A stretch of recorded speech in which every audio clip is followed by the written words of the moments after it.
வணக்கம், நான் உங்க ஆஷா பேசுறேன். நான் வந்துட்டு என்னோட கிளினிக்ல நிறைய குழந்தைங்களை பார்த்தேன்.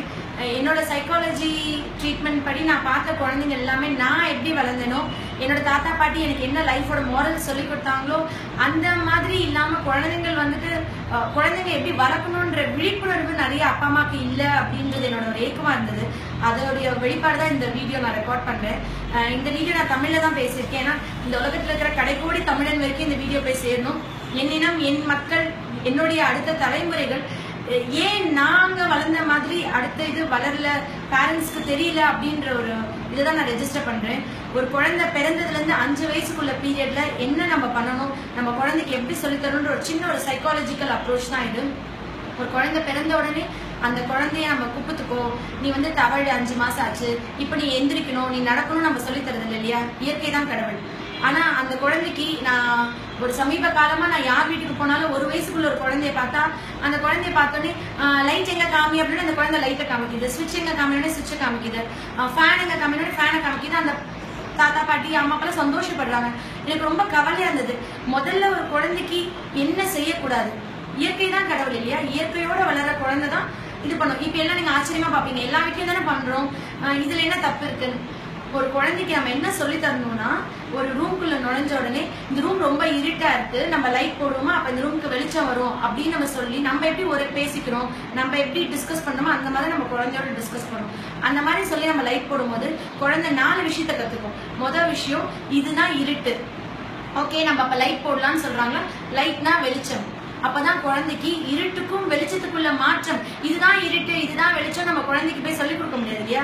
அப்ப அந்த குழந்தை 3ஆவதா ஓகே சயின்டிபிக் அட்வான்ஸ்மெண்ட், இதுதான் ஸ்விட்ச் இதுதான் லைட், ஸ்விட்ச் எது லைட் எதுன்னு சொல்லி கொடுக்கறது அறிவே கிடையாது. தயவு செஞ்சு இந்த வீடியோ பாக்குற யாரும் நான் உங்களோட வளர்ப்பு முறை தப்பா சொல்றேன்னு நினைக்காதீங்க.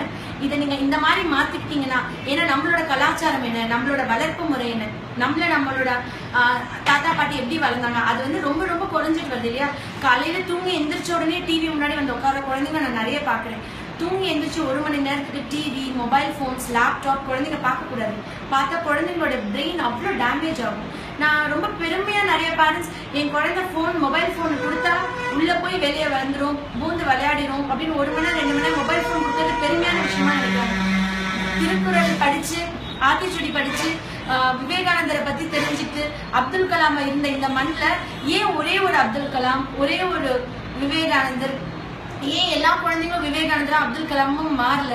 நம்மளோட ஜீன், நம்மளோட ஜெனரேஷன்ஸ் எப்படிப்பட்ட இனத்தை சேர்ந்தவங்க நம்மளோட தமிழர்கள். ஆக்சுவலி திருக்குறள் மாதிரி இன்னொரு திருக்குறள் உலகம் முழுக்க கிடையாது. எத்தனையோ மொழிகள்ல மொழிபெயர்ச்சி பண்ணியிருக்காங்க. ஆனா நம்ம இன்னைக்கு என்ன நோக்கி குழந்தைங்களோட சாதாரண பேசிக்கான பிரின்சிபல்ஸ் லைஃபோட இது ஒரு சின்ன சின்ன விஷயங்கள் நான் சொல்றேன். உண்மையா இருக்கணும், நேர்மையா இருக்கணும், நம்ம ரொம்ப தைரியமா இருக்கணும், யாருக்கும் விட்டு கொடுக்கணும், நம்ம மன்னிக்கணும், அன்பு காட்டணும் அப்படின்றத நம்ம அம்மா அப்பா குழந்தைங்களுக்கு ஓகே எல்லா அம்மா அப்பாவும் இதெல்லாம் என் குழந்தை பண்ணணும்னு நினைப்போம். எத்தனை பேர் இதுக்கான விஷயங்கள், எத்தனை பேர் மனுநீதி சோழன் கதையோ இல்ல முல்லைக்கு தேர் கொடுத்தான் பாரின்ற கதையோ வீட்டுல சொல்லித்தரோம். ஏன் சொல்லி தரது இல்ல? இது பொய் சொல்லக்கூடாது, ஏமாத்தக்கூடாது, திருடக்கூடாது, நம்ம பொறாமப்படக்கூடாது, ரொம்ப பெருமை பண்ணக்கூடாது, சூழ்ச்சி செய்யக்கூடாது. இந்த மாதிரி விஷயங்கள்லாம் நம்ம குழந்தை செய்யக்கூடாதுன்னு நினைக்கிறோம். எந்த அப்பா அம்மாவும் என் குழந்தை பொய் சொல்லணும், திருடக்கூடாதுன்னு நினைக்கிறோம். ஆனா 5 வயசுக்குள்ள இதெல்லாம் எந்த அப்பா அம்மா? நீதி கதைகள் யார் சொல்றீங்க? என்னோட ஃப்ரெண்ட், ரொம்ப க்ளோஸ் ஃப்ரெண்ட், ஆக்சுவலி அவங்களும் ஒரு டாக்டர் தான். அவங்க சொன்னாங்க, நான் எங்க வீட்டுல டிவியே வச்சில்ல, ஏன்னா டிவி பார்த்தா குழந்தைங்க கெட்டு போயிடுவாங்க, என் குழந்தைக்கு நான் லேப்டாப் மட்டும் தான் வைப்பேன், அதுல சாப்பாடு ஊட்டி விடும் போது மட்டும் டாம் அண்ட் ஜெர்ரி போட்டு விடுவேன்னு சொன்னாங்க. நான் ரொம்ப அதிர்ச்சி ஆயிட்டேன். ஏன்னா முத ஒரு குழந்தைய கெடுக்கிற விஷயம் டாம் அண்ட் ஜெர்ரி. நிறைய பேர் இதை பத்தி ஒரு விழிப்புணர்வு இல்லாம டாம் அண்ட் ஜெர்ரி என்ன கெடுக்க போகுதுன்னு யோசிப்பீங்கன்னு நினைக்கிறேன். டாம் அண்ட் ஜெர்ரில ஒரு டாம் இருக்கட்டும், ஜெரியா இருக்கட்டும், நம்ம அதை காயப்படுத்தலாம், அடிக்கலாம், துன்புறுத்தலாம், அதுல சிரிக்கலாம், சந்தோஷப்படலாம், வாழ்க்கையோட நெறிமுறையை தவறா சொல்லி கொடுக்குறாங்க. அது நம்மளோட கலாச்சாரம் கிடையாது, நம்மளுடைய இதுல வம்சாவளியில யாரும் அதை சொல்லிக் கொடுக்கல, சரிங்களா?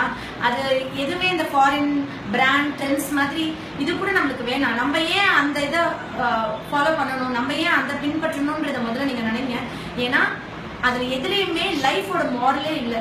முதல்ல குழந்தைங்க அதுலதான் மிக மோசமா மனநலவு பாதிக்கப்படுறாங்க. அப்புறம் தான் நான் என் ஃப்ரெண்ட் கிட்ட சொன்னேன். அப்ப அவன் வந்து இன்னொருத்தனை காயப்படுத்துவான் ஸ்கூல் அனுப்பிச்சாலும். அப்புறம் அவன் சொன்னான், ஆமா யாராவது வீட்டுக்கு வந்தா கூட என் குழந்தை வந்து அந்த குழந்தையோட பேச மாட்டான், அந்த குழந்தை தொந்தரவு பண்ணலனா கூட வீட்டை சுத்தி ஓடிட்டே இருப்பான், அவன் ஏன் ஓடுறான்னு எனக்கு தெரியல. என்ன சொன்ன, சிம்பிள் காமன் ஜென். சொல்லுங்க, இந்த வீடியோ பாக்குற எத்தனை பேரோட வீட்டுல குழந்தைங்க சோட்டா பீம் பாக்குறதுல நீங்க சொல்லுங்க. சோட்டா பீம் பார்க்காத வீடு ஏதாவது இருக்கா? ஏன் அதை பார்க்க முடியும்? என் குழந்தை எதை பார்க்கறான், எதை ஃபாலோ பண்றான்? 2 மணி நேரம் அவன் வந்து தொந்தரவு பண்ணாம இருந்தா போதும், டிவி பார்த்தா போதும்னு நினைக்க கூடாது. கண்டிப்பா என் குழந்தை வந்து இதுதான் பார்க்கணும், இதைதான் ஃபாலோ பண்ணணும், இந்த பிரின்சிபிள் தான் பண்ணணும் அப்படின்றது நம்ம இருக்கணும். சரிங்களா? சோட்டா பீம் பார்த்துட்டு என் கிளினிக்கு நிறைய குழந்தைங்க 0 வாட்ஸ் லைட் பார்த்தா பயப்படுறேன், என் குழந்தை பயப்படுது, பயப்படாம இருந்தான். இப்பெல்லாம் தனியா பாத்ரூம் போக மாட்டேங்கிறான், 0 வாட்ஸ் லைட் பார்க்க மாட்டேங்கிறான். அவன் வந்துட்டு இருட்டு பேசுன்னு பயப்படுறான். ஏன்னா இந்த சோட்டா பீம்ல வந்து கிருமாதான்னு ஒண்ணு வருது. எங்கேயாவது லட்டு சாப்பிட்டா சத்து வருமா? இந்த லட்டு சாப்பிட்டுட்டு அவன் வந்து எனர்ஜின்னு ஸ்வீட்ஸா சாப்பிட்றான், சாக்லேட்ஸா சாப்பிட்றான். எவ்வளோ ஒரு வருத்தமா இருக்கு தெரியுங்களா எனக்கு. நிச்சயமா இந்த வீடியோ பாக்குற ஒவ்வொரு அப்பா அம்மாவும், ஏன்னா அப்பா அம்மா தான் ரோல் மாடல். சரிங்களா? ஒரு அப்பா தான் ஒரு குழந்தைக்கு ஹீரோ. ஒரு குழந்தைய வளர்க்கறது வந்து காக்கா குருவில இருந்து ஆடு மாடு கூட குட்டி போடுதுங்க. என்ன வித்தியாசம்? 6 அறிவு மட்டும் இருக்கிறது நம்மளோட வித்தியாசம் கிடையாது. அந்த 6 அறிவுல வாட் டிஃபரன்ஸ் வி மேக். நம்ம குழந்தைங்களுடைய வளர்ச்சியிலையும் அவங்களுடைய எதிர்காலத்திலயும் என்னோட வித்தியாசம். கிராமமோ சிட்டியோ, ஏழையோ பணக்காரங்களோ, சோ சிம்பிள். எல்லாரும் தான் குழந்தை டாக்டர் ஆகணும், கலெக்டர் ஆகணும், பிறந்தா பெரிய சயின்டிஸ்ட் ஆகணும் நினைக்கிறான். எல்லாம் பிறந்தா ஏதோ வேலை பார்த்து கூலி வேலை பார்த்துட்டு ஏதோ இருந்தா போதும் நினைக்கிறது இல்லை. எல்லா குழந்தையும் பாருங்க, எல்லா வீட்லயும் பாருங்க, ஸ்கூல் போறதுக்கு முன்னாடி 4 தமிழ் ரைம்ஸ், 4 இங்கிலீஷ் ரைம்ஸ், ஆனா அவனா, ஏபிசிடி, ஜனவரி பிப்ரவரி, ஆத்திச்சுடி, திருக்குறள்னு எல்லாமே சொல்லும். ஆனா எல்லா குழந்தையும் அப்துல் கலாமோ விவேகானந்தரோ வரல. அப்படி படிச்ச எல்லா குழந்தையும் ஃபர்ஸ்ட் ரேங்கும் எடுத்துட்டு வரல. யோசிச்சு பாருங்க, 500க்கு 500 1000 பிள்ளைங்க எடுக்கிறாங்க, 1100க்கு மேல லட்சம் பிள்ளைங்க எடுக்க போறாங்க. என்ன இந்த மாதிரி காம்படிட்டிவ் வேர்ல்ட்ல, இப்படி இருக்கிற உலகத்துல ஏன் குழந்தை எப்படி வாழ போறான்? அவன் என்ன வித்தியாசத்தை காட்ட போறான்? அவன் எப்படி கோடியில் ஒரு குழந்தைய சாதிக்க போறான்? அவனோட வளர்ச்சியில என்னோட ரோல் என்ன? ஒவ்வொரு பேரண்ட்ஸும் இதை கண்டிப்பா யோசிக்கணும். ஒவ்வொரு பேரண்ட்ஸும், நான் இனி நிறைய வீடியோஸ் இந்த மாதிரி கண்டிப்பா அப்லோட் பண்ணிட்டே இருக்க போறேன். எல்லாரும் தன்னோட குழந்தைகளை என்னைக்கு இந்த கார்ட்டூன் சேனல்ஸ்ல இருந்து விடுதலை கொடுத்து, இல்ல என் குழந்தை நீதி கதைகள் படிக்கணும், என் குழந்தைகளுக்கு நான் பெட் டைம் ஸ்டோரிஸ் சொல்வேன், நான் தமிழ் கதைகள் தான் சொல்வேன், நான் ராமாயணம் சொல்லி கொடுப்பேன், நான் சிலப்பதிகாரம் சொல்லி தருவேன். இதுக்கு டாக்டரா இருக்கணும், கலெக்டரா இருக்கணும் தேவையில்லைங்க. எழுத படிக்க தெரிஞ்சா போதும். தமிழ் ராமாயணம், தமிழ் சிலப்பதிகாரம் எல்லாமே தமிழ்ல இருக்குங்க. நம்மளோட தமிழ் நீதிமொழிகளும், தமிழ் கதைகளும், தமிழ் கலாச்சாரத்தையும் நம்மளோட குழந்தைங்களுக்கு சொல்லி கொடுத்தாவே போதும். இன்னொரு விவேகானந்தர் வந்துருவாங்க. இது வந்து இல்ல குழந்தை பிறக்கும் போதே ஜீனியஸா இருக்கணும், அதெல்லாம் வந்து பார்ன் ஜீனியஸ் நீங்க சொல்ற மாதிரி உலகத்துல யாருமே கிடையாது. எல்லா குழந்தைங்களுக்கும் பிறக்கும் போது ஒரே அறிவு தான், எல்லா குழந்தைங்களுக்கும் ஒரே வெயிட் தான் கடவுள் படைக்கிறாரு. சரிங்களா? அந்த குழந்தைய 5 வயசு, நான் ரொம்ப நாள் சொல்ல, 5 வயசுக்குள்ள என்ன அம்மா அப்பா மோல் பண்றாங்களோ, அதுக்கப்புறம் அந்த குழந்தைய ஒரு குப்பை மேட்டில் நீங்க விட்டாலும் அவன் மாணிக்கமா வைரமா வந்துருவான். நம்ம வந்து அதுக்கு எதுவுமே பண்ணணும்னு தேவையில்லை. நீங்க சொல்றீங்க தாமஸ் ஆல்வா எடிசன் பத்தி ஒரு சின்ன கதை சொல்றேன் கேளுங்க. தாமஸ் ஆல்வா எடிசனோட அம்மாவுக்கு ஒரு லெட்டர் வந்ததான் ஸ்கூல்ல இருந்து, உங்க குழந்தை மூளை வளர்ச்சி இல்லாதவே ரொம்ப சேட்டை பண்றான், அவனை எங்களால பாத்துக்க முடியாது, நீங்க ஸ்கூலுக்கு அனுப்பக்கூடாது. அந்த லெட்டரை அவங்க எடிசனோட அம்மா வந்து அவங்களுக்கு எப்படி படிச்சு காமிச்சாங்க தெரியுமா? அவங்க அம்மா சொன்னாங்களா, நீ வந்து உலகத்திலேயே புத்திசாலியான குழந்தையா, உனக்கு சொல்லி கொடுக்குற அளவுக்கு உங்க ஆசிரியர்களுக்கு அறிவு இல்லையா, உங்க அம்மாவே உனக்கு சொல்லி கொடுக்க சொல்லியிருக்காங்க, நான் உனக்கு இனி டீச்சரா இருப்பேன்னு அழுதுட்டே அவங்க பையனை கட்டி பிடிச்சு சொன்னாங்களாம். அந்த பையனுக்கு அப்ப ஒண்ணுமே புரியலையா, அவங்க அம்மா தான் அவங்களோட ஆசிரியரா இருந்தாங்க. உலகத்துக்கே வெளிச்சம் கொடுத்த எடிசன், சரிங்களா, அவரோட கதை இது. எல்லாருமே பிறந்ததுல இருந்தே ஜீனியஸ், பிறந்ததுல இருந்தே இதுன்னு கிடையாதுங்க. 5 வயசு வரைக்கும் அம்மா அப்பா என்ன சொல்லித்தராங்க அந்த குழந்தை தான் உலகத்தையே திரும்பி பார்க்க வைக்கும். அவங்க அம்மா இறந்ததுக்கு அப்புறம் தாமஸ் ஆல்வா எடிசன் வந்து அவர் வந்துட்டு அந்த டிராயர் திறக்கும் போது தான் அவர் அவங்க அம்மா எழுதி அந்த லெட்டரை படிச்சிருந்தாராம். அப்ப அவர் கண்ணீரா கலங்கி அழுதாராம். அப்ப ஒவ்வொரு குழந்தையும் ஒரு விவேகானந்தராவோ, புத்தராவோ, ஒரு ஐன்ஸ்டீனாவோ, ஒரு நியூட்டனாவோ வரணும்னா அது அம்மா அப்பா கையில தாங்க இருக்கு. அந்த குழந்தைங்களோட கிரியேட்டிவிட்டி என்னன்னு தெரிஞ்சுக்காம, அந்த குழந்தை எது சாதிக்க பிறந்திருக்கான்னு தெரிஞ்சுக்காம, எல்லா குழந்தைங்களும் டிவி முன்னாடியும் கார்ட்டூன் சேனல்ஸ் முன்னாடி போட்டு தயவு செஞ்சு அந்த குழந்தைங்களோட ஃபியூச்சரை எடுத்துறாதீங்க. எந்த ஒரு குழந்தையும் ஒரு நாளைக்கு ஒரு தடவையாவது கட்டி பிடிச்சி அரவணைங்க. அந்த கம்ஃபர்ட், அந்த கட்டி பிடிக்கும்போது அந்த குழந்தை ஒரு செக்யூரிட்டி ஃபீல் பண்ணும். அதே குழந்தைய ஒரு சிம்பிளான விஷயம் சொல்றேன், நம்ம விவேகானந்தர் சொன்னதான், நம்பிக்கை நம்பிக்கை நம்பிக்கை, உண்மையில் நம்பிக்கை, நம்பிக்கை நம்பிக்கை, கடவுள் மீது நம்பிக்கை. இதை சொல்லிக் கொடுங்க. கடவுள் மீது நீ வைக்கிற நம்பிக்கை விட உண்மையான நம்பிக்கை நீ ஒரு படி கூடவே, நீ கண்டிப்பா இந்த உலகத்துல சாதிக்கிறதுக்காண்டி தான் பிறந்திருக்கேன்.